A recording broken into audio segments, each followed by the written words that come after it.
On est en janvier 1988, en Espagne. Un petit groupe de personnes reçoit un colis. Et ce colis, il va les plonger dans un mystère absolument dingue. Dedans quoi? Un rapport de 65 pages. Et surtout, une lettre. Une lettre d'instruction qui commence avec un avertissement qui fait froid dans le dos. Voilà, il serait préférable de la détruire passé quelques jours. Ça commence comme ça. Une seule petite phrase. Mais waouh, ça pose l'ambiance directe. On comprend tout de suite qu'on n'a pas affaire à une simple lettre. Non, non, c'est un secret, peut-être même un danger. Et c'est là que tout commence. Une histoire de paranoïa, de mystère et une volonté de contrôle, mais totale. Alors, avant même de se plonger dans le fameux rapport secret, c'est la lettre qui l'accompagne qui va tout changer. Elle est adressée à un certain Georges Barrenechea. Et cette lettre, ce n'est pas juste une intro, loin de là. En fait, elle pose les règles d'un jeu, un jeu dont les enjeux sont franchement difficiles à imaginer. Bon, petite parenthèse pour qu'on soit tous sur la même longueur d'onde. Ces lettres, elles ne sortent pas de nulle part. Elles font partie de ce qu'on appelle l'affaire UMO, un truc assez connu. En gros, depuis les années 60, des centaines de documents comme ça, prétendument écrits par des extraterrestres, circulent partout en Espagne et même dans le monde. Des textes qui décrivent leur science, leur philo, leur société, bref, le package complet. Ok, on ferme la parenthèse et on retourne en janvier 88. On retrouve donc notre Georges Barrenechea, qui est un peu un pilier du groupe, qui reçoit ses courriers. Il ouvre ce nouveau rapport et là, il sent que quelque chose a changé. Cette fois, les auteurs anonymes, ils ont l'air plus nerveux, plus autoritaires. On dirait qu'ils ne veulent plus seulement partager une info. Non, ils veulent en contrôler absolument chaque détail. Et c'est là que ça devient vraiment, vraiment bizarre.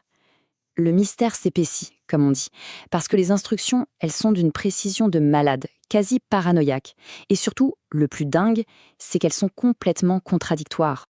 Regardez bien, la contradiction, elle saute aux yeux. D'un côté, on a le gros rapport de 65 pages. Et là, on nous dit, pas de problème, vous pouvez le diffuser largement. La seule condition, c'est de tout retaper pour cacher les sauts d'origine. Ok. Mais de l'autre côté, on a la petite lettre d'accompagnement, et là, c'est secret défense. Interdiction totale de la photocopier, obligation de la brûler, et seuls quelques élus peuvent la lire. Alors la question, c'est pourquoi? Pourquoi cette différence de traitement? Qu'est-ce qu'il y a de si précieux dans cette petite lettre? Et les interdits, ils sont martelés. C'est hyper clair. Pas de lecture au téléphone, pas de photocopie, pas de fax. C'est une véritable obsession du contrôle, ça frôle la parano. On voit bien que les auteurs, ils ne veulent pas juste contrôler qui lit l'info, mais aussi comment on la lit et sous quelle forme exacte. C'est flippant. Et bien sûr, pour être sûr d'être obéi, ils posent un ultimatum, sans détour. Si vous ne respectez pas nos règles, c'est simple. On coupe tout, plus d'infos. C'est une pure démonstration de force. C'est une façon de dire « c'est nous qui avons le savoir, si ça vous intéresse, vous jouez selon nos règles ». Point final. Mais alors, toute cette paranoïa, elle vient d'où? Eh bien, d'après eux, il y a une raison. Pour justifier toutes ces précautions de dingue, la lettre lâche une bombe. Le groupe qui reçoit les lettres serait sous surveillance. Et pas par n'importe qui, par des espions internationaux. Et là, attention, ce ne sont pas juste des avertissements vagues du genre « faites attention ». Non, non. La lettre donne des noms, des détails hyper précis, on se croirait dans un dossier des services secrets. Premier agent sur la liste, Norman H. West, britannique. Sa couverture, employé d'une compagnie aérienne. Mais en vrai, la lettre dit qu'il bosse pour une autre grande puissance. Le deuxième type, c'est John Arthur Childs, américain. Et le détail qu'on nous donne sur lui est particulièrement angoissant. C'est un expert en lecture labiale, donc il lit sur les lèvres. Et il aurait déjà espionné des membres du groupe pendant qu'il dînait au resto à Madrid et à Barcelone. Là, la surveillance, ce n'est plus un truc lointain, impersonnel. Ça devient intime, super invasif. Franchement, le tableau qu'il peigne est digne d'un film d'espionnage. Jugez plutôt écoutes téléphoniques sur les membres importants, filatures en voiture, des micros cachés dans les appartements et même des mecs qui s'introduisent la nuit pour prendre des photos des documents. Le but est limpide, créer un climat de menace constante où chaque mot, chaque geste peut être surveillé. Et le niveau de détail est juste hallucinant, c'est du cinéma. Les espions, ils ne sonnent pas à la porte, Ils descendent en rappel depuis le toit avec des câbles d'acier. Ce n'est plus un avertissement, c'est une scène d'action qu'on nous décrit là, avec une précision qui met mal à l'aise. Le message est on ne peut plus clair. En face, ce ne sont pas des rigolos, mais des pros super entraînés. Jusqu'ici, on se dit « ok, logique. Toutes ces mesures de sécurité, c'est pour protéger les infos des espions. Ça se tient. » Sauf que la suite va révéler une raison complètement différente. Une raison beaucoup plus étrange qui va tout retourner. Parce que la question, on est bien obligé de se la poser. Si le but, c'est d'éviter les espions, pourquoi imposer des conditions de lecture aussi strictes? Un lieu précis, une façon de faire précise, ça n'a pas de sens. Et la réponse à cette question, eh bien, c'est la clé de toute l'énigme.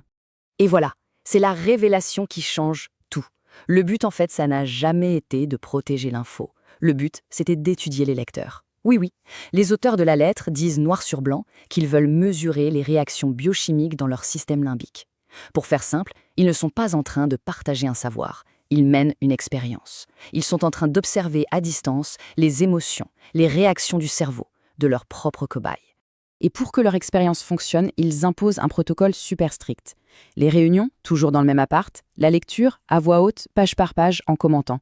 Et le truc le plus fou, il faut laisser une fenêtre ouverte de 3 cm la nuit d'avant pour que les expérimentateurs puissent venir installer leur matos d'enregistrement. Vous comprenez? Les règles de sécurité, ce n'était pas pour se protéger, c'était une invitation. Un moyen de leur faciliter la tâche pour cette surveillance biologique. Mais attendez, ce n'est pas fini. Le contrôle, il ne s'arrête pas à la façon de lire le rapport. Non, il s'étend aussi au moment où on a le droit de le lire. Et tout le monde n'a pas les mêmes droits. Le document établit un calendrier de diffusion d'une précision militaire. Certains ont droit de recevoir une copie tout de suite, en janvier 88, mais d'autres, ils doivent attendre plus d'1 an. Cet étalement, qui a l'air complètement arbitraire, voire discriminatoire, ça renforce vraiment cette idée d'un contrôle total, d'une sorte de manipulation psychologique du groupe. Et la justification pour ce calendrier? Elle est aussi tordue que le reste. Il parle de risques mentaux. C'est une façon de dire que le contenu du rapport est tellement puissant, tellement déstabilisant, qu'il faut le donner par petites doses contrôlées, un peu comme un médicament super dangereux. La lettre se termine sur ça, un appel à la confiance aveugle. Ils disent en substance, on sait que nos mesures ont l'air absurdes, mais croyez-nous, on a des raisons objectives. C'est la demande finale. Soumettez-vous. Soumettez-vous à une autorité qui n'a pas besoin de se justifier parce qu'elle se sent supérieure. Alors au final, qu'est-ce qu'on en pense de toute cette histoire? Est-ce que c'est un canular, mais d'une complexité folle, ou bien une expérience psychologique pour voir jusqu'où la crédulité humaine peut aller? Ou alors, faut-il oser y croire et voir ça comme le protocole d'étude d'une intelligence qui n'est pas la nôtre? Des décennies plus tard, cette lettre de janvier 1988 reste une énigme absolument fascinante, un vrai miroir de nos peurs, mais aussi de notre besoin de croire.